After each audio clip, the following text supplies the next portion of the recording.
the soul. It's the immortal aspect of yourself. If you're not aware of your emotions, you're not aware of what your soul is telling you in that moment. Your emotions are messages and messengers from your soul. What's the message? The message is whether fear is active in you or whether love is active in you. This is emotional awareness. And you cannot create authentic power without it. You cannot create authentic power without your heart. That means without your emotions. And until you're in touch with them, there's a lot of things that you can't do, which is love, which is connect, which is be joyful, which is experience meaning, which is be vital and energetic because you just feel good about being alive. And that's the way you are, and that's the way life is, and that is a loving part of your personality.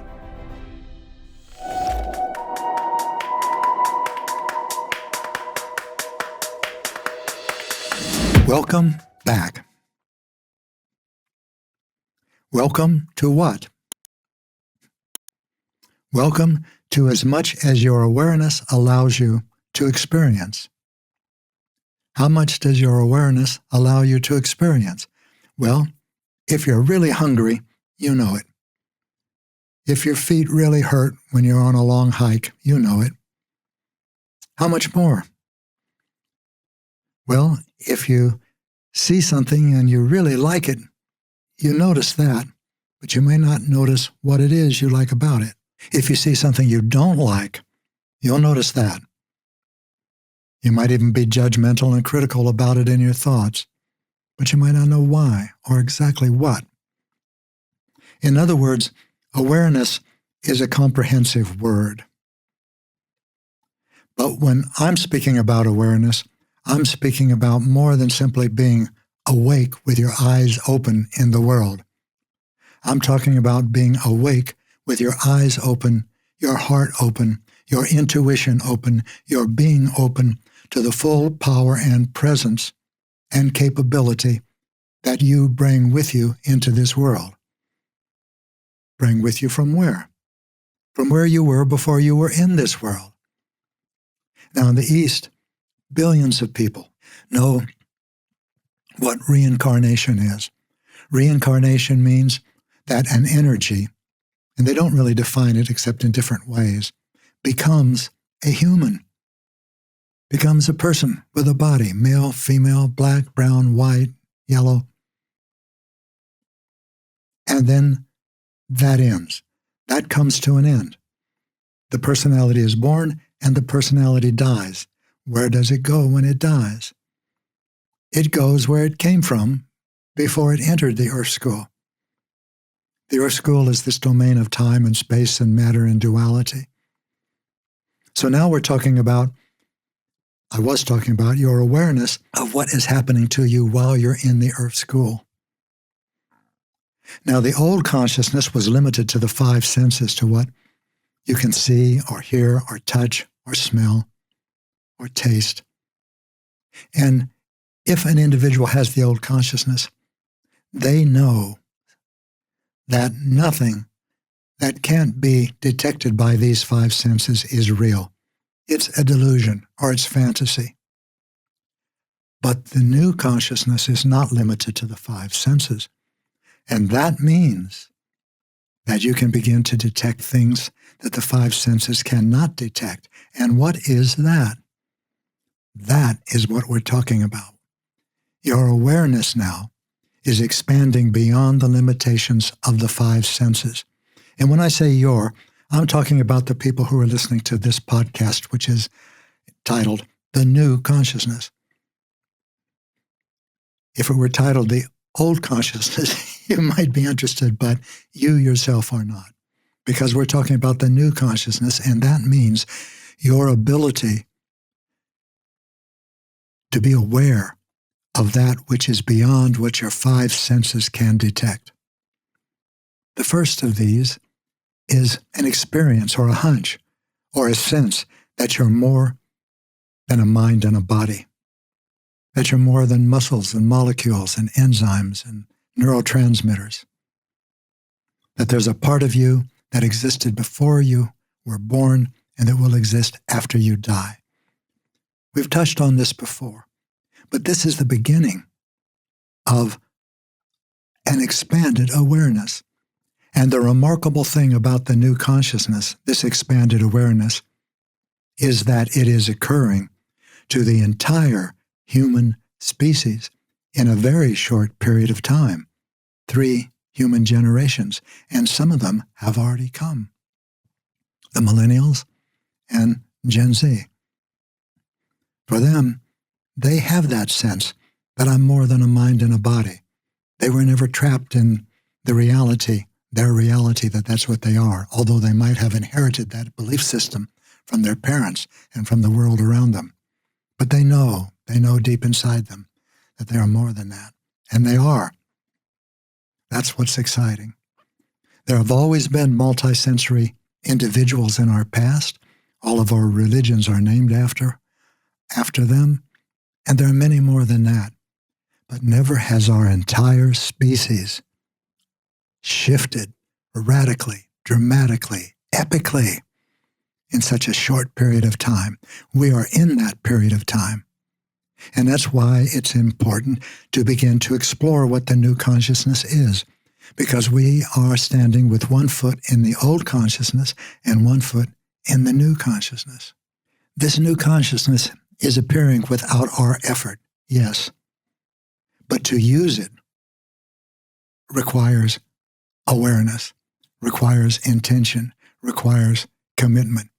In other words, you can have the new consciousness and still go about your life without a clue as to why you're alive. You can still go about your life thinking that the only thing that's really important to you is fame or success or sex or your dreadlocks or the new skis.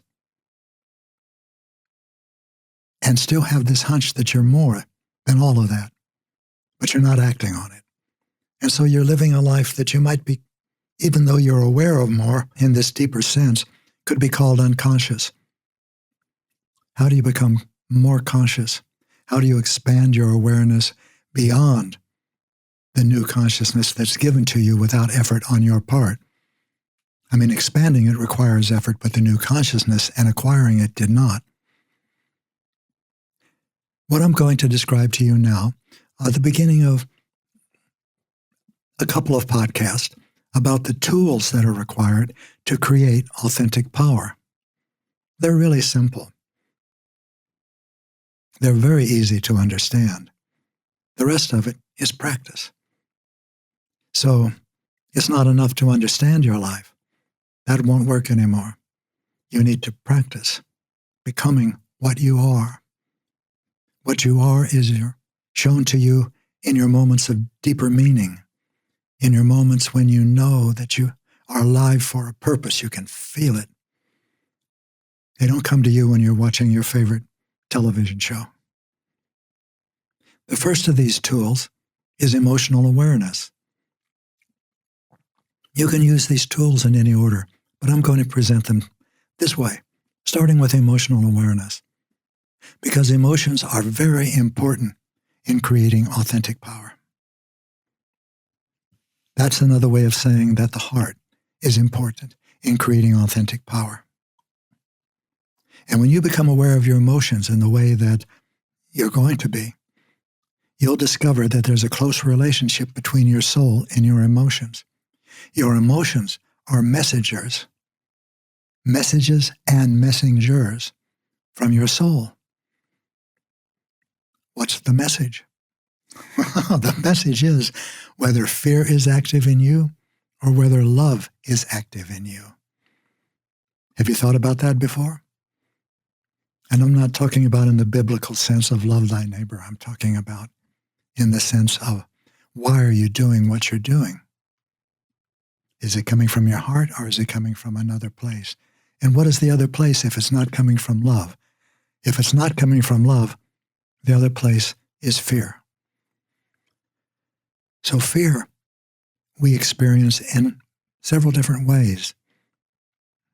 Jealousy, anger, competitiveness, resentfulness, needing to please, That's inferiority.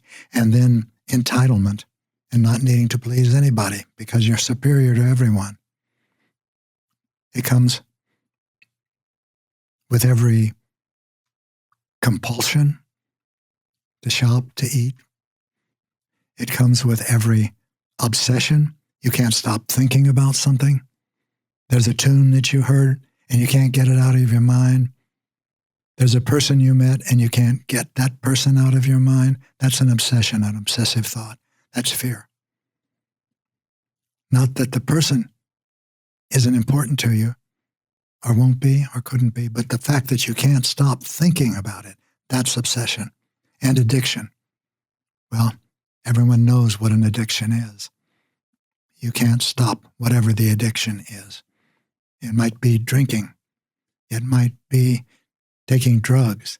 It might be shopping, gambling. It might be sex. It might be pornography. Whatever it is, you can't stop it. In reality, you can stop it. But that's the way it appears to you. Love also has several faces.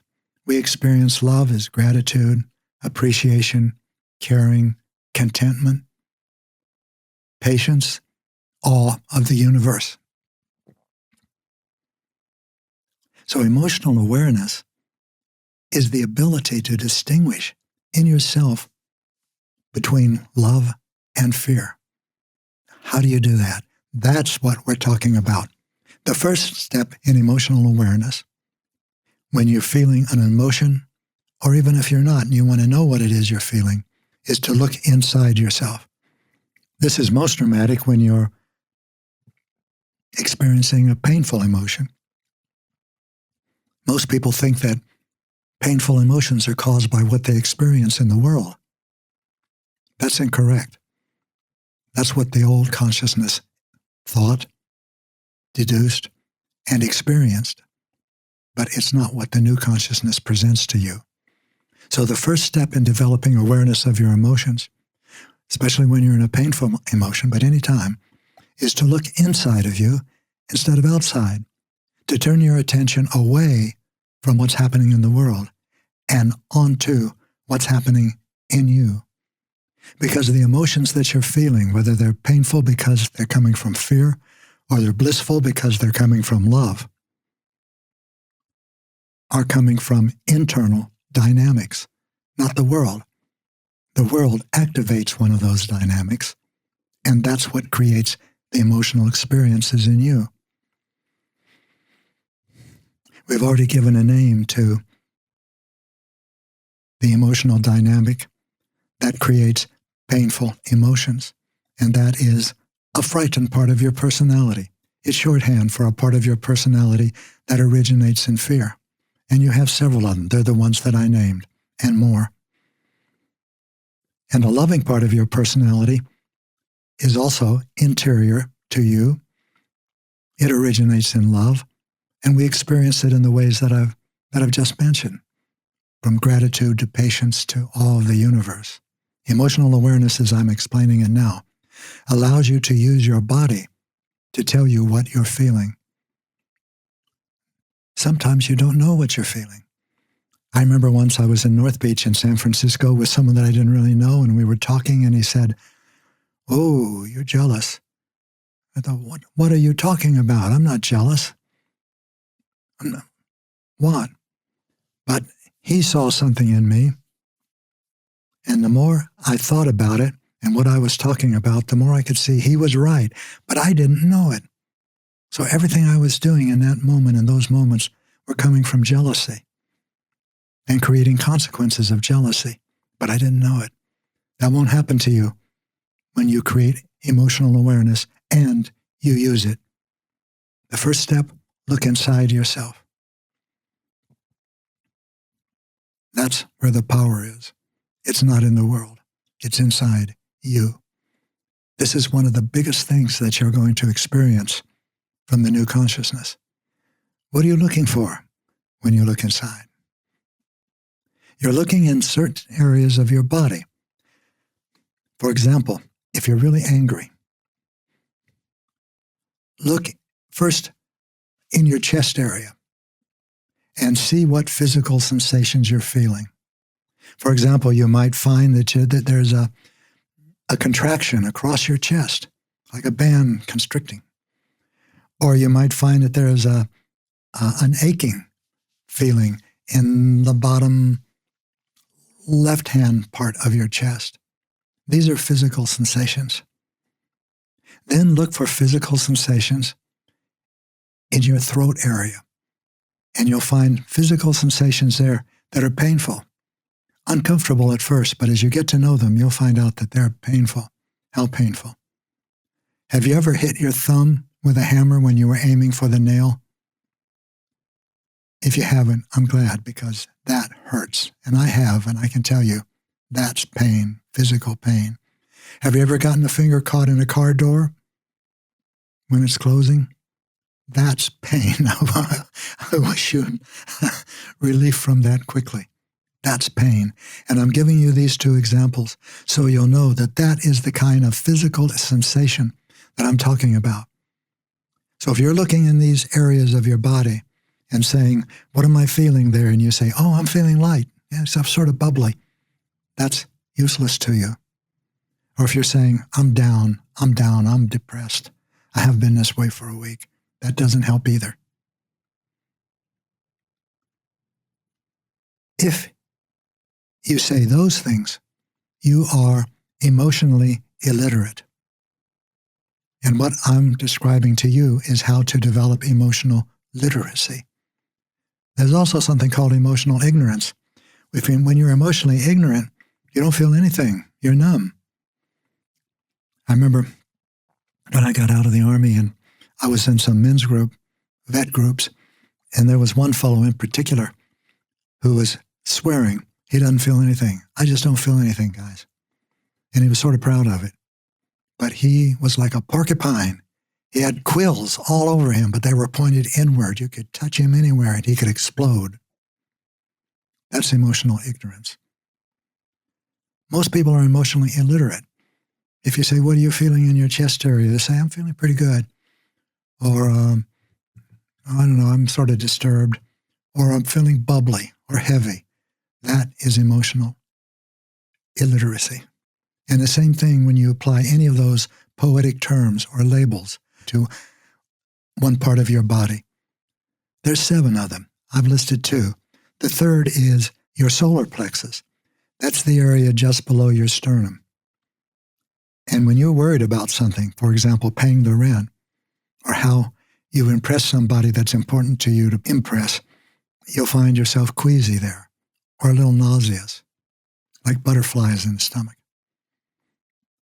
So emotional awareness begins with your turning your attention inward to these parts of your personality and looking for physical sensations.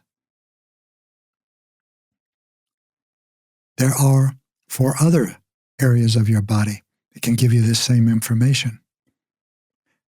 One of them is located roughly around your temples.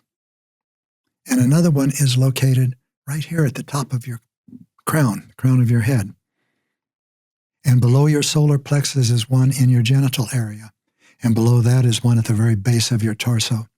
Now, for those of you who studied yoga or anything, any philosophy of the East, you know that I'm talking about chakras. A chakra is an energy center. It is as real as your skeletal structure. It is real, your chakra system. Instead of calling it a chakra system, because I'm a native English speaker and chakra is a Sanskrit word, let's call them your energy processing centers. And these 7 of them together form your energy processing system. This system exists in you, but you can't see it with an X-ray. You can't see it with a CT. That's a computerized tomography scan. It will not detect your energy processing system. You can even have an MRI. That is the most sophisticated, powerful imaging system on the earth, built by human hands. And you will not find this energy processing system there. but you can feel it. And once you feel it, once you've identified it, you'll realize how real it is. It's operating all the time, and it's always giving you information. So we'll stay focused on the 3 energy processing centers that I started discussing: your throat, your chest area, and your solar plexus. You might want to know that each of these energy processing centers is associated with a certain kind of experience. It won't surprise you to know that your chest area, where your heart is associated with relationships. And by heart, I'm not talking about the pump. I'm talking about that energy in you that reaches out, that's connected to others, that others can touch, and it feels good when they do. And you can touch in a good way. Your solar plexus is connected to your sense of well-being. For example, I use the example of, can you pay the rent? I know what that's like. I spent years wondering where the miracle of the rent was going to come from. It's not a good feeling. And there's a lot of people that have it. If you've got children and you don't know where the food's coming from, you can have it. The area in your throat, here again, no surprise, has to do with communication, with how you can express yourself. And if you're losing energy, for example, all about the energy processing centers, it processes energy that enters in the crown of your head, goes down to the bottom of your torso and back up again. And as it passes through each of these energy processing centers, it's processed in fear or in doubt. And herein lies your ability to use your body somatically to tell you about love and fear. When you're processing energy in fear, in any one of these energy processing centers, or any combination, or all of them, you will feel painful physical sensations in that area. And that will tell you that fear is active in you. If I'd known how to do this in that coffee shop in North Beach, I could have applied emotional awareness and discovered this stranger is right. How did he know that about me? That's another story that has to do with a new consciousness. But you can use it to inform yourself about what your experiences are. In fact, only you can use it, because who else is going to know what you're experiencing in each of these energy processing centers? The energy processing centers that's in the vicinity of your temples, that has to do with your intuitive capability. That's your ability to have an insight and then discover that that insight was more than the product of your memory or your experience. It came from beyond your personality. It came from beyond your incarnation. It came from where the energy that is animating your incarnation came from and is at the same time as you are an incarnation. And we're calling that the soul. It's the immortal aspect of yourself. If you're not aware of your emotions, you're not aware of what your soul is telling you in that moment. And here's something else that emotional awareness can tell you. While you are putting your attention inside yourself, in each of your energy processing centers, if you feel pain in one of them or any of them, go to that center, feel it in just the way I've described in terms of physical sensations, and then while you're there, so to speak, take a look at what it's thinking, and you'll see it. It's right there for you. If you're in a painful part of your energy processing system, that means you're in a frightened part of your personality, you can look at it, and its thoughts will always be comparative and judgmental. For example, this is sort of boring, I don't think I like it. Oh, this is really great, I don't see why they don't like it, I don't even think they should be here. Or, this is the most repulsive guy I've met in a long time. Or, this is the most beautiful person I've met in a long time. Well, if it's a frightened part, it's not going to be giving you thoughts like that, appreciation or gratitude. It's going to be showing you critical, judgmental thoughts. Like, I'm so stupid, or she's so stupid. You can expect that. Every time you look at the thoughts of a frightened part of your personality, they're going to be judgmental and critical. and they're going to be accompanied by painful physical sensations. Now, when you're in that position and you can feel those painful physical sensations and you can express them, that's important. You can articulate them. If someone says, "What are you feeling?" And you say, "Well, I've got a stabbing in my right shoulder, like a ice pick, and I've got a contraction in my throat about the size of a golf ball, and it's hard like that too. And I feel an ache in my chest, and in the center, top center, and in my solar plexus, I feel a burning." Now, you're emotionally literate, and you're articulating in an emotionally literate way. And this allows you to know exactly what it is a frightened part of your personality is feeling, what it's generating in terms of physical sensations in you, and what it's thinking. It's the opposite experience in every way when you're in a loving part of your personality. When you look then at any of your energy processing centers, it'll feel good, like warm, relaxed, comfortable. It's the kind of physical sensations you want more of in your life. And when you look at what a loving part of your personality is thinking, you'll love that too. You'll love whoever it is it's thinking about. It loves what it's doing. It loves its life. It loves the world it's in.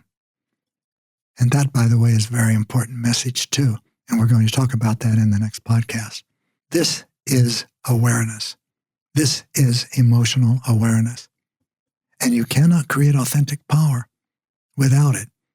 You cannot create authentic power without your heart. That means without your emotions. They're both important, more than important. They're both very important. And until you're in touch with them, there's a lot of things that you can't do. And we'll talk about those later too. Mostly we'll talk about what you can do, which is love, which is connect, which is be joyful, which is experience meaning, which is be vital and energetic, not because you've had too many supplements in the morning, but because you just feel good about being alive. And that's the way you are, and that's the way life is, and that is a loving part of your personality. And we'll come back to that soon, because that also has a lot to do with your soul. I hope this has been helpful for you. So I have something for you to think about doing once you leave this podcast. To start out, I suggest you should get a little notebook, a really little one that you can put in your back jean pocket or in your purse, and one of those little pencils or pens. And then every now and then, when you notice that you're having a painful emotion, look inside and do just this. Look in each of your energy centers. Don't do it while you're driving. Don't do it while you're walking across the street, of course. But those are the only times you really can't. And when you're writing in it, you don't have to write a journal. It's not like writing a dream. You can just say, your chakras are numbered, by the way, for convenience. I mean, the universe didn't number them, but humans did. The first one is at the base of your torso. The second one is in your genital area. The next one is in your solar plexus area. That's number 3. Chest area, number 4. Throat area, number 5. Intuitive area, number 6. Crown chakra, connection with the universe, with your energy system. That's number 7. Once you become familiar with this, you can make shorthand notes to yourself. You can say, for example, 4, stab, upper right, you are. It just means 4th chakra. You got a stabbing pain there in the upper right part. And then at the end of the day, you can start flipping through that little notebook and you'll say, wow, I was in more pain than I realized. It happened more frequently than I thought. That's how often you were in a frightened part of your personality. And if you weren't aware of that pain, you weren't aware of it either. Then begin to experiment with articulating to yourself what that means. Because if you can articulate it to yourself, you can articulate it to someone else. You can be emotionally literate with someone else. And that someone else is a person that we'll be calling a spiritual partner. And we'll talk about that in another podcast too. I'm so happy to be with you. It's a joy to be on this podcast. Love to all of you. See you next time.